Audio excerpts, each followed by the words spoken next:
pessoal, estamos de volta, né? Então, vamos para o nosso segundo tempo aqui. Estão todos aí? Acho que sim, né? Tá com 31 participantes, tem até um a mais. Então, vamos nessa. Vamos agora terminar aqui o conteúdo da nossa aula. Deixa eu fazer aqui o compartilhamento rapidinho. Já vai mandando seus nomes aí para a chamada, tá? Então, aí a gente já conclui aí já a chamada de entrada. Então, pode mandar seus nomes. Certo? Muito bem. Então, deixa eu entrar aqui no slide. Então, vamos nessa. Sacaram a referência aqui do papel de parede? Quem conseguiu sacar aqui qual que é a ideia do papel de parede aqui, hein? Quem já sacou de qual game, qual jogo é a referência do papel de parede? Bom, vamos lá, gente. Esse aqui é aquele jogo da Microsoft, né, que foi lançado este ano. Inclusive, o jogo mais pesado do mundo, né, que praticamente devora toda a sua memória do computador. Bom, galera, é um jogo muito bom, tá? Que, inclusive, ele simula em tempo real, né, o mundo em tempo real. Você viaja para qualquer aeroporto do mundo. É muito legal esse jogo, né? Inclusive, eu fiz já os testes, né? Muito bom esse jogo aí. Bom, galera, vamos então aqui para o slide. A gente parou aqui na placa-mãe. E vamos nessa. Vamos ver aqui o que nós vamos ver aqui depois da placa-mãe. Gente, aqui olha só. Depois da placa-mãe nós temos esse outro componente, né? Alguém, por favor, alguém me deu o aviso aí de que eu tenho que desabilitar essas anotações que vocês fazem aqui. Peraí. Deixa eu fazer uma coisa aqui. Eu já desabilitei, só que eu preciso habilitar aqui a barrinha para me fazer. Deixa eu ver. Tá aqui. Para me limpar. Ok. Gente, ó, esse aqui é o processador, tá? Também conhecido como CPU, ok? Então, assim, CPU, processador, é isso aí que você está vendo na foto. Então, isso aí, com todos os méritos, você tem que chamar de CPU. A gente vai entrar em detalhes depois, tá? Não sei, acho que provavelmente você não vai ter esses detalhes tão cedo, se você não faz parte do módulo de manutenção de computadores, mas para quem vai seguir as minhas aulas de manutenção, eu vou dar bastante detalhes sobre esse carinha aí, que é o processador. Ele é responsável por todas as escolhas lógicas do computador, pelo processamento de dados, né, que você envia para a máquina. Ele é responsável, né, na verdade, por processar tudo que o seu computador faz, né, desde a parte de programas, de jogos, desde a parte de qualquer coisa que você opera na máquina. Esse processador é o cérebro da máquina, do computador. Bom, pessoal, agora nós temos, só colocando aí, né, o nome ao ladinho aí, para você não esquecer. Então, depois do processador, nós temos aqui a memória, né, também conhecida como memória RAM. Gente, a memória, ela aqui está definida como RAM, porque assim, o computador ela tem vários tipos de memórias, tem vários tipos diferentes. Então, para a gente separar aqui as memórias do computador, a gente tem que ter os nomes delas. Então, o nome dessa aqui é memória RAM. Ok? A palavra RAM, que vem de randomic, né? Que é uma coisa randômica. Ela é uma memória que os dados que ficam nela são dados aleatórios. Então, os dados não ficam salvos nessa memória. Os dados são temporários. Ou seja, as informações são randômicas, né? Elas não param na memória. Então, ela está sempre esvaziando a todo momento, né? E é por isso que ela tem o nome de memória RAM. E a memória RAM é muito relevante, é muito importante, porque ela dá um desempenho melhor para o computador. A memória é responsável pela leitura dos códigos, né? Quando requeridos no processador. Quanto mais memória RAM, maior a sua capacidade de trabalho. O computador que tem mais memória, ele é mais beneficiado pelo seu desempenho. Por isso que vocês falam tanto, né? Olha, meu computador precisa de mais memória, meu computador precisa estar mais rápido, tal, não sei o quê. Então, é dessa memória que a gente está falando, tá? Então, como eu disse, o computador tem vários tipos de memória. A memória que dá velocidade para o seu computador é essa. Ok? Eu vi muita gente confundindo aí memória RAM com HD e os dois são totalmente diferentes, tá? Quando eu vou perguntar para uma pessoa assim muito leiga, eu falo assim, quanto de memória você tem no seu computador? Aí a pessoa, eu tenho 500 GB de memória. Eu falei, nossa, tá bom então. Na verdade, ela estava falando do HD, né? E eu estava falando da memória. Então, são coisas diferentes. Então, não misture memória com HD, tá? O HD é uma coisa que a gente vai falar depois, mas isso aqui é a memória RAM. Bom, falando em HD, né, chegou a vez dele. Esse carinha aí é o HD, também chamado de disco rígido, ok? A palavra HD, né, o termo HD é de hard disk, que a tradução literal é disco rígido.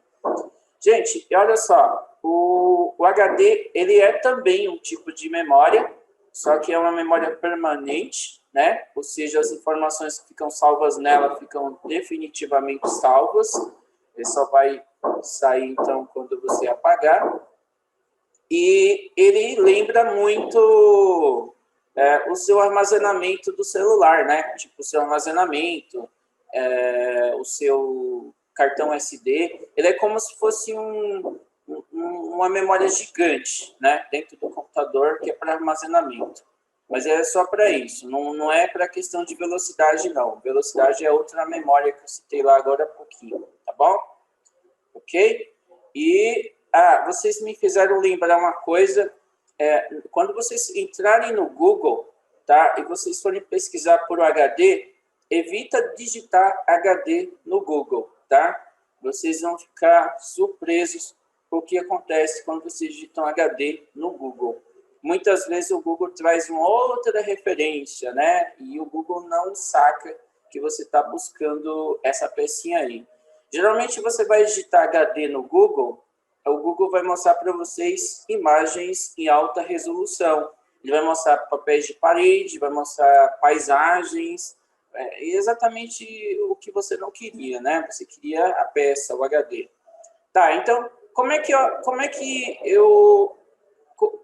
eu coloco, então, a referência certa lá no Google? Bom, gente, lá no Google, você tem que digitar disco rígido, tá? Exatamente o termo inteiro, o que significa disco rígido. Tem que colocar hard disk ou disco rígido. Se você colocar HD, o Google, às vezes, pode buscar outra referência. Então, tome cuidado com isso. Ok? Gente, agora nós temos outro componente aqui, que seria, no caso, sonho de consumo de muitas pessoas, né, que usam computador. Né? Aqui nós temos aqui a placa de vídeo, que é essa placa aqui que gera gráficos e ela é responsável por transformar em muitos computadores em videogames. Então, se você pretende aí montar um PC gamer, né, você vai rodar jogos aí que são semelhantes a um Xbox, PlayStation, você tem que ter uma placa dessa. Ok? E assim, atualmente, né, esse aí é um dos componentes, se não o componente mais caro do computador. E esse componente aí é um dos componentes que mais sofreram com a alta do dólar, né? Então, imagina, gente, cada componentezinho do computador que você vai comprar e montar, pode ter certeza, atualmente, esse está sendo um dos mais caros. Bom, temos aí a placa de vídeo, que gera gráficos, né? E temos aqui também um outro componente, tá? Que vai ser apresentado aqui, que é a fonte de alimentação. Sim, pessoal, a fonte de alimentação é responsável por fornecer energia para o computador. Então, essa fonte de alimentação aí, você precisa dela para poder ligar o computador na tomada e ele também liga na placa-mãe e nos outros componentes, né? No HD, placa-mãe, né? E vários outros. Gente, o que eu citei para vocês aqui, basicamente, foram todos os componentes que você montaria no seu PC, tá? Mas é só isso? Sim, basicamente o computador tem só esses componentes. Então, um computador é um tipo de de acessório que você não tem muitos componentes. Tem basicamente isso aí que eu citei. Vamos relembrar, então, aqui quais foram todos os componentes que eu citei, os componentes desde o externos até o interno. Bom, então, vamos voltar aqui no tempo rapidinho aqui. Então, peraí. Vamos só voltar aqui rapidinho, até onde a gente começou. Então, os componentes internos, nós temos o monitor, nós temos o gabinete, nós temos o teclado e mouse, né? Então, esses são os componentes externos, né? Componente do lado de fora da máquina. Agora, os componentes internos, nós vimos placa-mãe, nós vimos aí processador, nós vimos memória RAM, nós vimos disco rígido, temos placa de vídeo e temos fonte de alimentação, tá? Então, é o que você precisa para você montar um computador e é o que você precisa ter ideia, né? Quando você compra um computador, tá bom? Gente, então a aula de hoje foi isso, tá? É basicamente para a gente parar e refletir aqui quem são os fabricantes de computadores. Vocês viram que tem um monte aí, né? Tem a Lenovo, tem a HP, tem a Dell, Positivo. E além dos fabricantes, a gente viu aí quais são todos os componentes, né, que formam um PC, um computador. Então, vocês viram aí basicamente componentes bem simples. Ok? Galera, então, antes da gente se despedir aí, vocês vão fazer, vocês vão colocar seus nomes para a chamada, tá bom? Então, vai mandando seus nomes aí. E olha, vai ter exercício que vai ser divulgado daqui a pouquinho no grupo de vocês. E é exercício para vocês entregarem no máximo até amanhã, tá? Então, só vai até amanhã. Então, fica de olho aí, né? Então, se eu fosse você, assim que você recebesse o PDF e o exercício, já começava a responder, já para você entregar dentro do prazo. Então, é isso aí. Bom, então, quem ainda não mandou seu nome, continua mandando aí. Certo? Ah, William, está reclamando do que se eu der o prazo de uma semana, vocês não fazem do mesmo jeito? Então, qual a diferença? E outra, né? Para vocês não tem mais final de semana, vocês não estão estudando fora, nem trabalhando. Então, para vocês, a diferença de um sábado e um domingo para segunda, terça e quarta não é nenhuma, né? Para falar a verdade. É ou não é? Estou sendo bem claro aqui com vocês, na real, né? Que para vocês não está fazendo diferença, final de semana e semana, né? Bom, vamos lá, gente. Já todo mundo já mandou seus nomes, beleza? Aí agora eu estou encerrando a aula, tá bom? Então, galera, foi um prazer falar com vocês hoje, ter nossa aula, nos reunimos, mas a gente se vê então na próxima. Aguarda aí, tá? Que talvez não tenha a próxima no sábado que vem. Talvez a próxima aula, na verdade, seja na semana. Então, fica no aguardo aí, porque vai ter novidades aí durante a semana, tá bom? Então, é isso aí, galera. Estou me despedindo. Tchauzinho para vocês. Bom final de semana aí, tá?